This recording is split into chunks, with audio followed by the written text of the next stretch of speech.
টিয়া তাড়াতাড়ি পাশের ঘরে গেল খোকনকে আনতে। ছেঁড়া কাঁথায় শুয়ে অঘরে ঘুমোচ্ছে খোকন।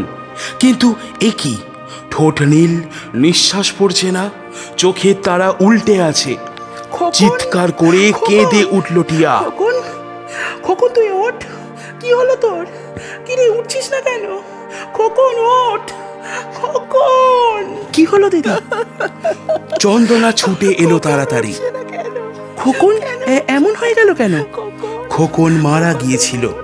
দুরন্ত ছেলেকে সামলানো যেত না, ঘুম পাড়ানো যেত না বলে লক্ষিয়া টিয়াকে শিখিয়ে দিয়েছিল দুধের সঙ্গে একটু আফিম খাইয়ে দিলে ছেলে চট করে ঘুমিয়ে পড়বে। রোজ পড়তো তাই, সেদিনও পড়েছিল। কিন্তু সেদিন আর ঘুম ভাঙল না। আফিমের মাত্রা বেশি হয়ে গিয়েছিল। নির্বাক টিয়া আর চন্দনা পরস্পরের দিকে চেয়ে দাঁড়িয়ে রইল।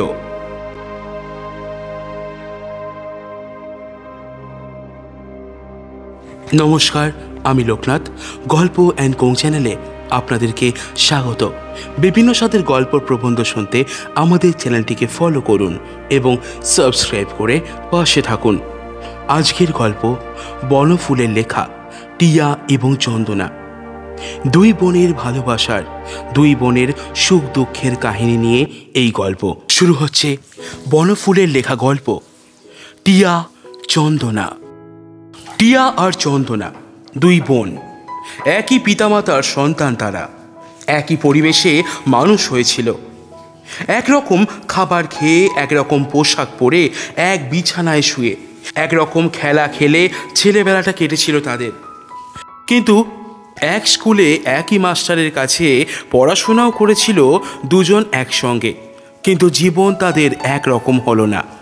কেন হলো না তার বিচার করবেন পণ্ডিতেরা। কি হয়েছিল তা শোনো। টিয়া ও চন্দনার চেহারা যদিও অনেকটা একরকম ছিল, কিন্তু রং ছিল আলাদা। টিয়া ছিল কালো আর চন্দনা ছিল ফর্সা। কি করে একজনের রং কালো আর একজনের রং ফর্সা হয়, আর কেন যে লোকে কালো ফর্সা নিয়ে মাথা ঘামায়, তার বিচার করুন পণ্ডিতেরা। কিন্তু রঙের এই সামান্য তারতম্য এদের দুজনের জীবনে হঠাৎ যে ব্যবধান সৃষ্টি করল তা বিপুল। টিয়া চন্দনার বাবা নিবারণবাবু বিদ্বান, বুদ্ধিমান, সজ্জন ছিলেন, কিন্তু ধনী ছিলেন না।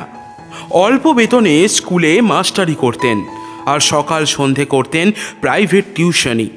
ভোর থেকে রাত্রি 10টা পর্যন্ত পরিশ্রম করেও তিনি মাসে 250 টাকার বেশি রোজগার করতে পারতেন না।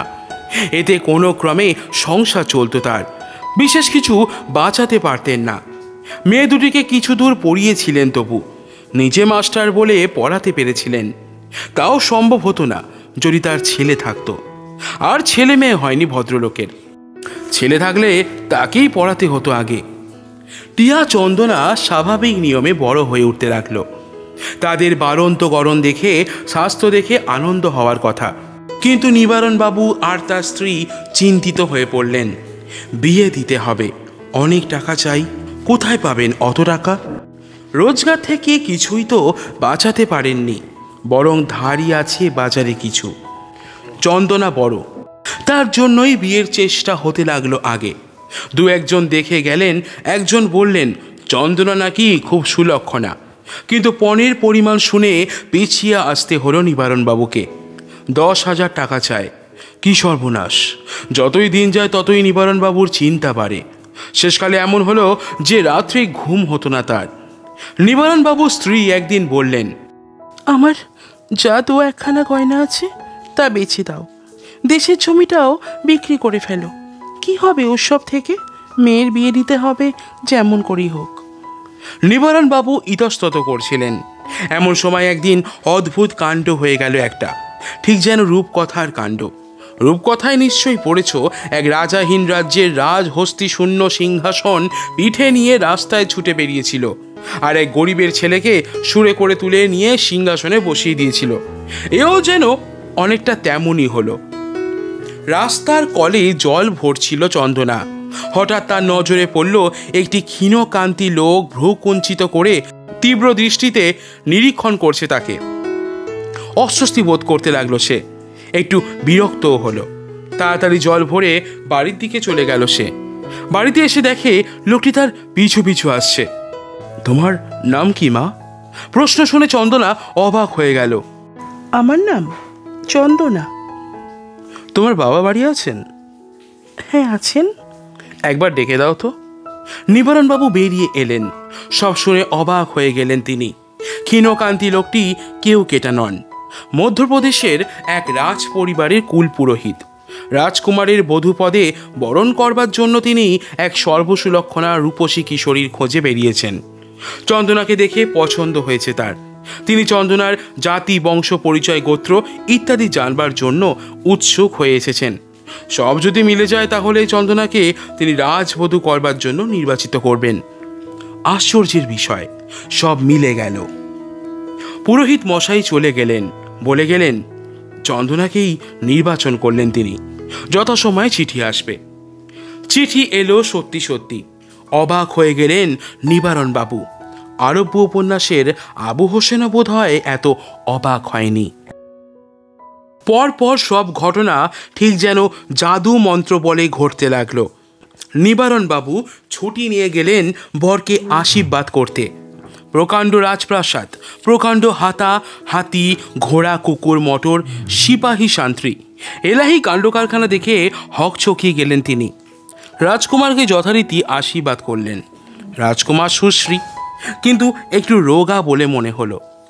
বিবাহের এক সপ্তাহ আগে বরপক্ষের লোকেরা এসে পড়লেন কলকাতায়। প্রকাণ্ড বাড়ি ভাড়া করলেন। তারপর একদিন প্রচুর গয়না, কাপড়, মিষ্টান্ন প্রভৃতি নিয়ে আশীর্বাদ করে গেলেন চন্দনাকে।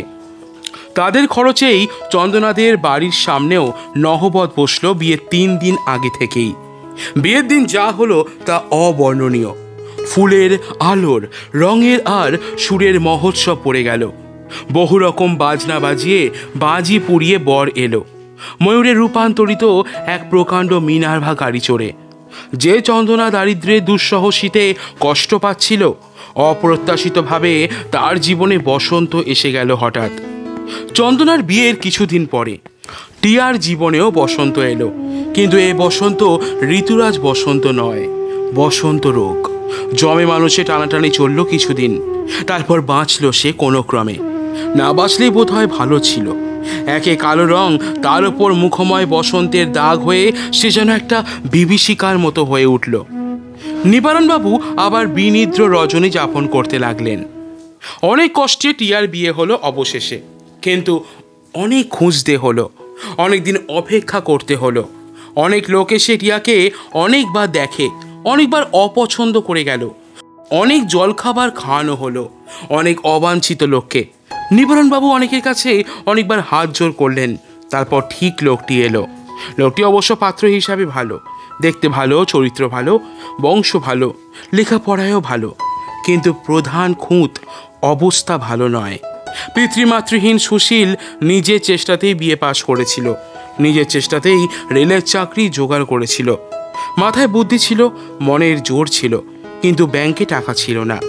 এই সুশীলই একদিন এসে বিনা পণে বিয়ে করে নিয়ে গেল কুৎসিত টিয়াকে। চন্দনার স্বামী রাজকুমার গৌরীনাথ অসুস্থ ছিল বলে বিয়ের সময় চন্দনা আসতে পারেনি, কিন্তু গয়না আর কিছু টাকা পাঠিয়ে দিয়েছিল কেবল।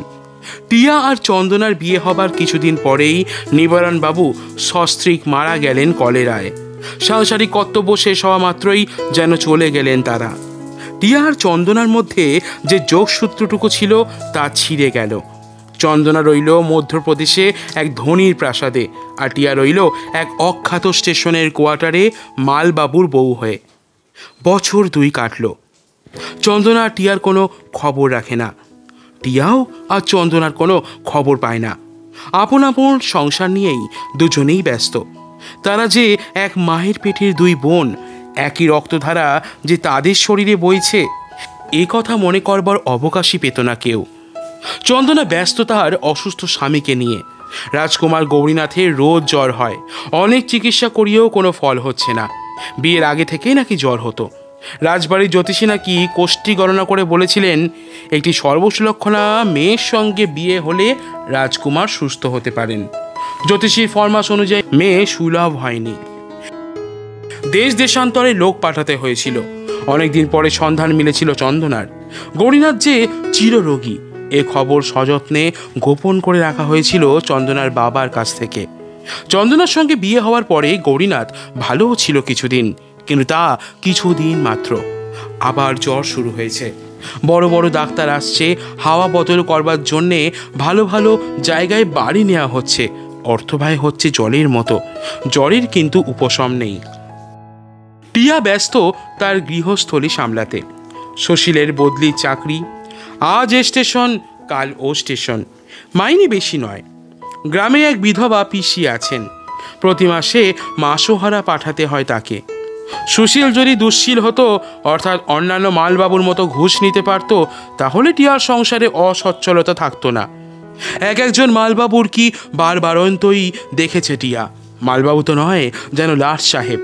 রেডিও, গ্রামাফোন, সিঙ্গার মেশিন, দামি দামি ছিটের জামা, সিল্কের শাড়ি, ভারী ভারী সোনার গয়না, জড়োয়া নেকলেস, চুড়ি, ভালো গরু, বিলিতি কুকুর, ময়না, কাকাতুয়া, সিল্কের গেরুয়া পরা গুরু, কি নেই তাদের। কিন্তু সুশীল কিছুতেই ঘুষ নেবে না। তাই টিয়ার শাড়িতে তালির পর তালি, সুশীলের গেঞ্জি শত ছিদ্র। সপ্তাহে একদিনের বেশি মাছ খাবার পয়সা জোটে না। দুধের কথা চিন্তা করাও যায় না। রেডিও, গ্রামাফোন তো কল্পনার বাইরে। চাকর ঠাকুর রাখবার সামর্থ্য নেই। স্টেশনের একটা কুলির বউ এসে একটু আধটু কাজ করে দিয়ে যায়। জল ঘেটে ঘেটে টিয়ার হাতে পায়ে হাজা হয়ে গেছে। অল্প আয়ে সংসার চালাবার ধান্দাতেই ব্যস্ত বেচারি। চন্দনার খবর নেবার অবসরই তার নেই। পাড়াপড়শির বাড়িতে গিয়ে দুদণ্ড বসে গল্প করবার সময়ও পায় না সে। টিয়ারা তখন ভাগলপুরে। সুশীল এসে বললে, তোমার দিদি বোধ হয় এসেছেন এখানে। দিদি কোথায়? স্টেশনে। মনে হচ্ছে তাদেরই ফার্স্ট ক্লাস গাড়ি কেটে রাখা হয়েছে। এখানে বুড়ানাথে স্নান করতে এসেছেন শুনলাম। তারপর নাকি গৌরীনাথে যাবেন। তুমি দেখা করনি? আমার সঙ্গে তো আলাপ নেই। তুমি গিয়ে দেখা করে এসো। ওরা বোধ হয় জানেন না যে আমরা এখানে আছি। কি করে জানবেন? চিঠিপত্র তো লেখা হয় না। তুমি খবর নিয়েছো ভালো করে? হ্যাঁ নিয়েছি, তুমি যাও না। কার সঙ্গে যাব? কিশুনকে নিয়ে যাও। কিশুন স্টেশনের কুলি। কিশুনের বউই কাজ করে টিয়ার বাড়িতে। তুমি যাবে না? সুশীল হেসে বললে, আমি জামাই মানুষ, বিনা নিমন্ত্রণে কি যেতে পারি? সুশীলের আর ময়লা শত ছিদ্র গেঞ্জিটার দিকে চেয়ে টিয়া মুচকি হাসলে একটু, কিন্তু বললে না। টিয়ার ছেলে হয়েছিল একটি, হৃষ্টপুষ্ট চমৎকার ছেলে, 6 মাস বয়স, কিন্তু এত ভারী যে টিয়া ভালো করে কোলে করতে পারে না তাকে। তাকে অত দূর নিয়ে যাওয়া শক্ত। কিশোর নিয়ে যেতে পারত, কিন্তু এখন ঘুমের সময় কাঁদবে হয়তো, তাই তাকে ঘুম পাড়িয়ে একাই গেল সে। ছেলেকে চট করে ঘুম পাড়াবার কৌশল শিখিয়ে দিয়েছিল লক্ষিয়া, কিশুনের বউ। চন্দনাকে দেখে সে অবাক হয়ে গেল। চন্দনার মাথায় সিঁদুর নেই, চুলে তেল নেই, পরনে থান। চন্দনা বিধবা হয়েছে। খবর পায়নি তো সে। টিয়ার দিকে চন্দনা নির্নিমেষে চেয়ে রইল খানিকক্ষণ, তারপর জিজ্ঞেস করল, তুই এখানে কি করে এলি? এইখানেই উনি বদলি হয়ে এসেছেন কিছুদিন আগে। ও। টিয়া এরপর কি যে বলবে তা ভেবে পেল না। মনে হতে লাগলো চন্দনা যেন তার বোন নয়, অপর কেউ, অনেক দূরে নাগালের বাইরে দাঁড়িয়ে আছে। সে কবে বিধবা হয়েছে, স্বামীর কি হয়েছিল, এসব কথা পারবার সাহস হলো না তার। চন্দনাও কিছু বললে না। নিষ্পলক চোখে টিয়ার দিকে চেয়ে চুপ করে রইল সে। টিয়ার মনে হচ্ছিল পাথর হয়ে গেছে সে। প্রায় মিনিট খানিক পরে টিয়ার মনে হচ্ছিল যেন যুগ যুগান্ত পরে চন্দনা প্রায় অস্ফুট স্বরে বললে, আয় ভেতরে আয়। ফার্স্ট ক্লাস গাড়ির ভেতর টিয়া ঢুকলো। ঢুকে অবাক হয়ে গেল। কি ঐশ্বর্যে ছড়াছড়ি চতুর্দিকে। দেখলে চন্দনার ছেলে হয়েছে একটি, ঘুমোচ্ছে। চমৎকার রেশমের বিছানা, নেটের মশারি, কত রকম খেলনা, বড় বড় থার্মোফ্লাক্সি 3-4টে, থরে থরে ফল সাজানো রয়েছে, ছোট বড় রূপোর বাসন ছড়ানো রয়েছে, ওষুধের শিশি হরেক রকমের, দাই, চাকর, আয়া, নার্স। টিয়া হক চকিয়ে গেল।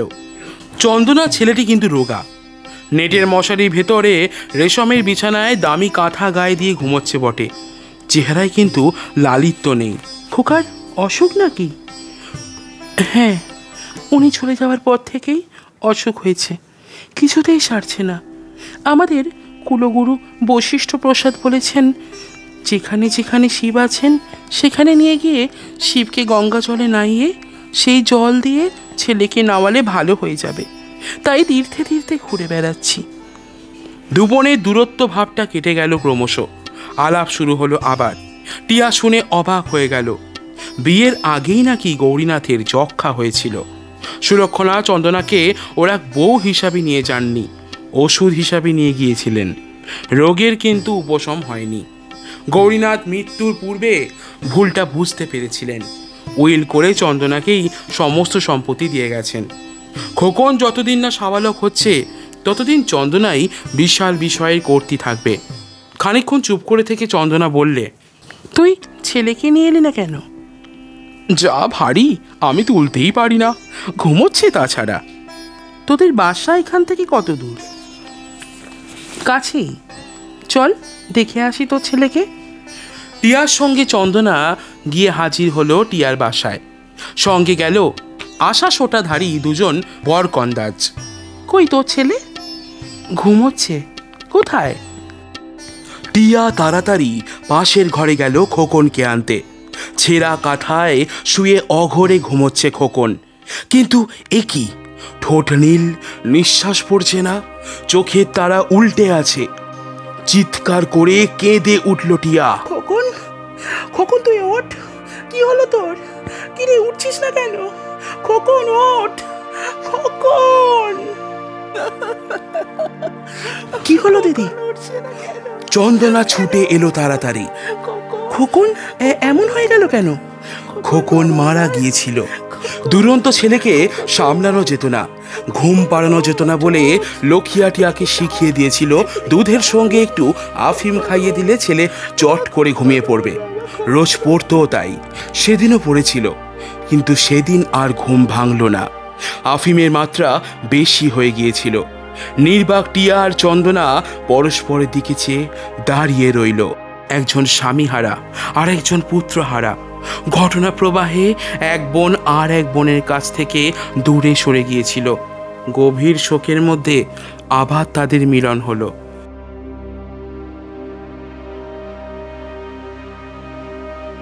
সুশীল আপিস থেকে ফিরে এসে স্তম্ভিত হয়ে গেল।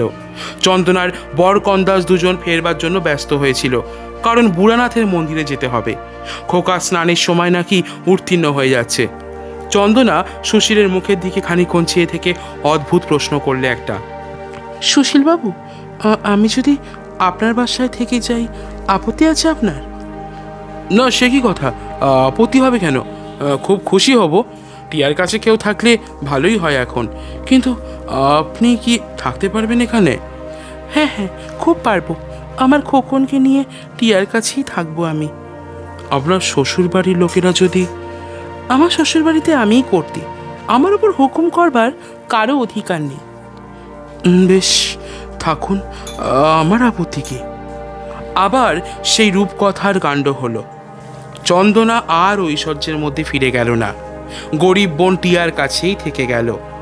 দাই, নার্স আর আয়ার কপল মুক্ত হয়ে মামাসির স্নেহে খোকনও ভালো হয়ে উঠল আস্তে আস্তে। তীর্থে তীর্থে আর ঘুরতে হলো না। শুনছিলেন বনফুলের লেখা গল্প টিয়া চন্দনা। বিভিন্ন স্বাদের গল্প প্রবন্ধ শুনতে আমাদের চ্যানেলটিকে ফলো করুন এবং সাবস্ক্রাইব করে পাশে থাকুন।